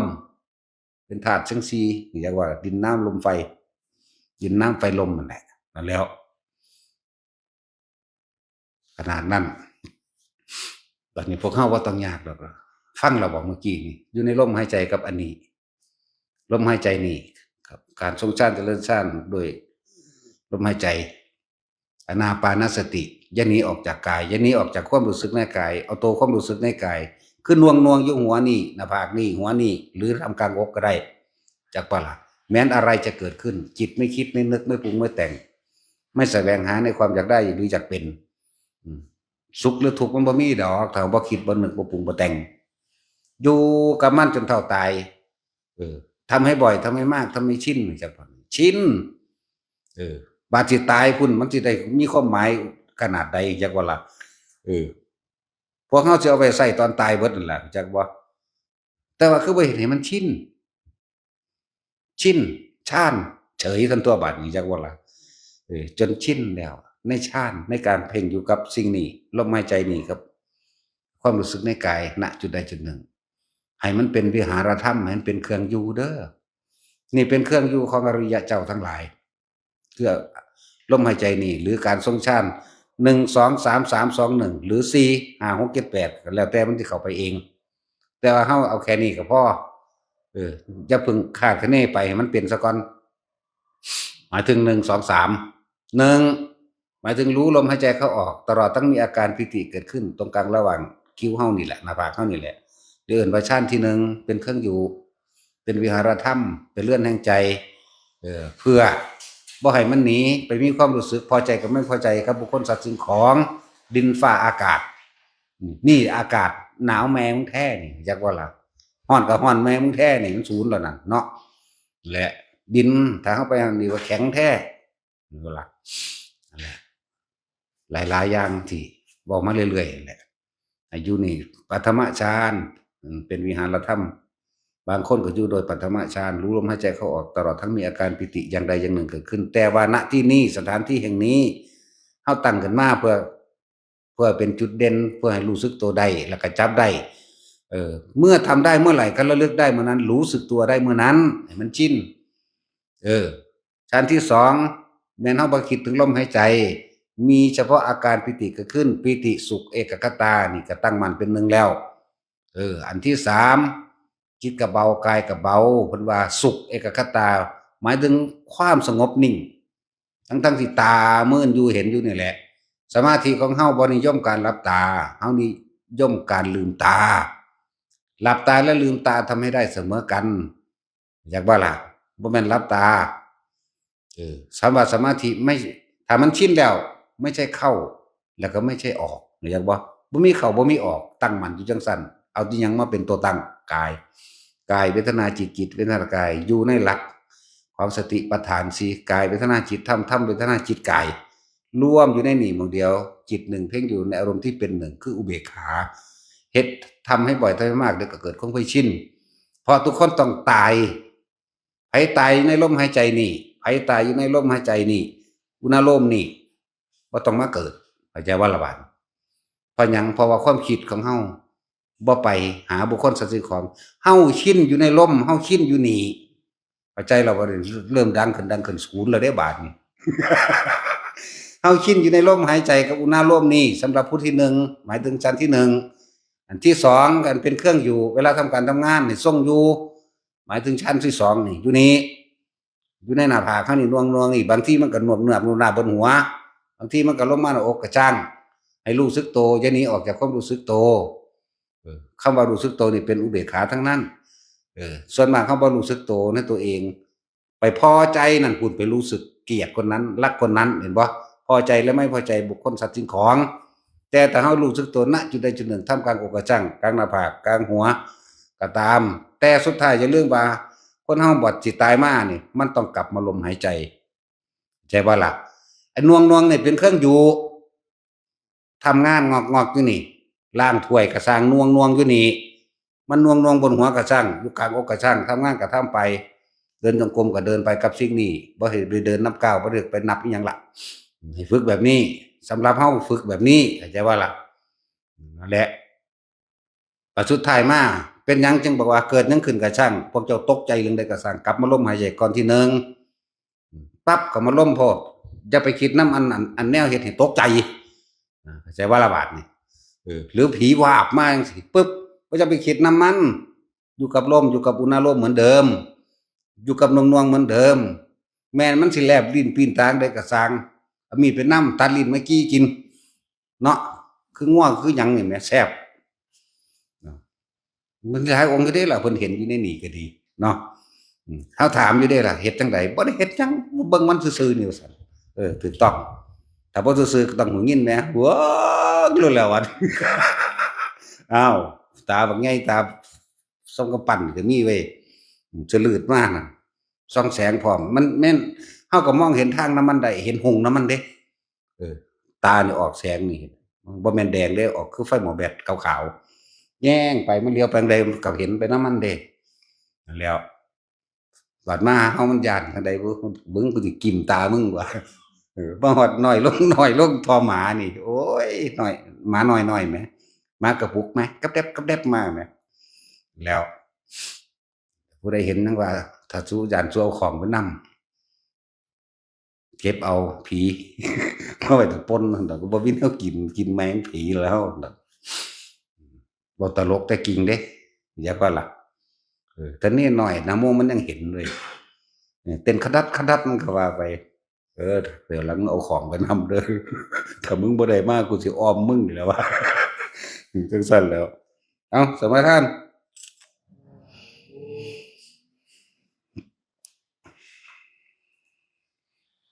นะโมตัสสะภะคะวะโตอะระหะโตสัมมาสัมพุทธัสสะนะโมตัสสะภะคะวะโตอะระหะโตสัมมาสัมพุทธัสสะ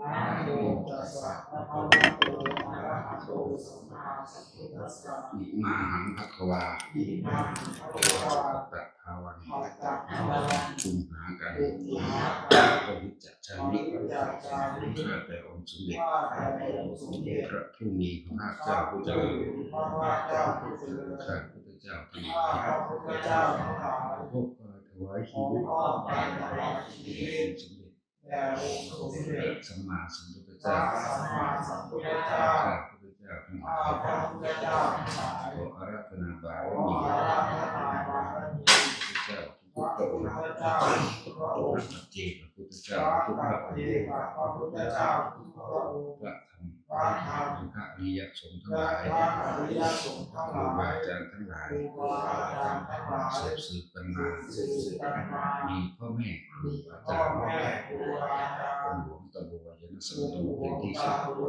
ยาณสัมปันโนเป็นที่สุด ได้โปรดยกจิ ข ต อได้โปรดยกจิต ข้าพเจ้า ขอ ขึ้นสู่ ข้าพ ภาวะ เจ้าขึ้นสู่ภาวะ กรรมฐานทั้ง พ สี่ ระ สิบ กรรมฐานทั้งสี่สิบ พ พ ระ ระ ปิติทั้ง พ ห้า ระปีติทั้งห้า วิปัสสนา พระ ญาณทั้ วิ งเก้า ปัสสนาญาณทั้งเก้า จงมาบังเกิด จ ป ง รากฏ มาบังเกิดปรากฏ ในกายท ใน วาร กายทวาร ในวจีท ใน วาร วจีทวาร ในมโนท ใน วาร มโนทวาร ข้าพระพุทธ ขอ เจ้า ข้าพระพุทธเจ้า การบัดเดียวนี้ ณ เถิด การบัดเดียวนี้